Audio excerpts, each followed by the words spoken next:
This artifact is a desk watch from the late 1800s and was designed by Victor Kohlberg.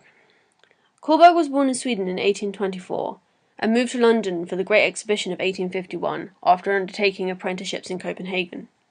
He remained in London for the rest of his life, where he worked as an escapement maker, escapement being the device in watches that transfers energy to the timekeeping element. He was also part of the late 19th century development of the technology behind timepieces and watches.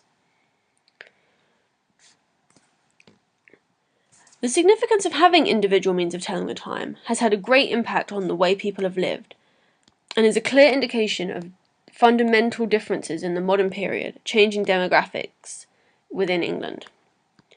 Throughout history, working days have been organised by daylight hours. Rural communities were reliant on subsistence farming to survive, and therefore working during the day, in the longer summer months, longer working days, in the darker days in the winter, shorter working days. Prior to the invention of personal timepieces such as this, there would be a village clock, or one person selling or telling people the time in exchange for a small fee. As the modern period has developed, there have been significant changes to the way people live. The development of towns and factories, more people living in towns by the late Victorian age. The impact of the Industrial Revolution means that the way people work is different. The growth of factories, and we get set working times because it's no longer dependent on daylight. We have electronic lights, for example, in factories. This is still something we have today, and we expect 9 to 5 days, for example.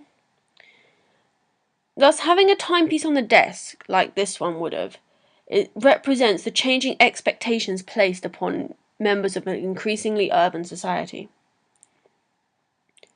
Perhaps the best example of this is the railway industry.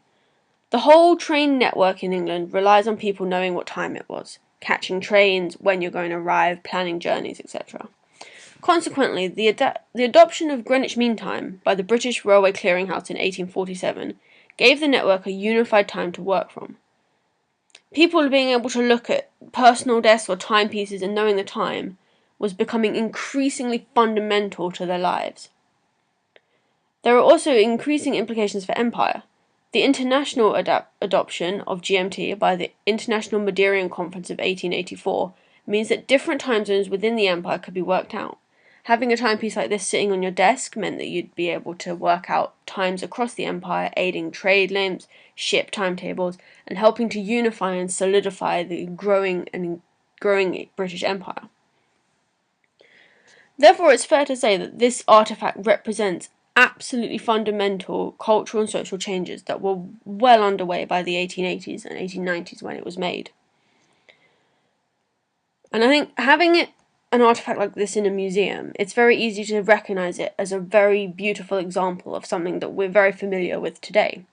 I think in just relating it as another watch, as we have today, you miss some of the fundamental aspects of why it was important when it was made, and the changes that it represented. Being able to tell the time is something that we take for granted today, but was relatively new when this watch was made, and consequently shows that the way people were living their lives had changed, and the modern period is represented by a much more organised, urbanised society.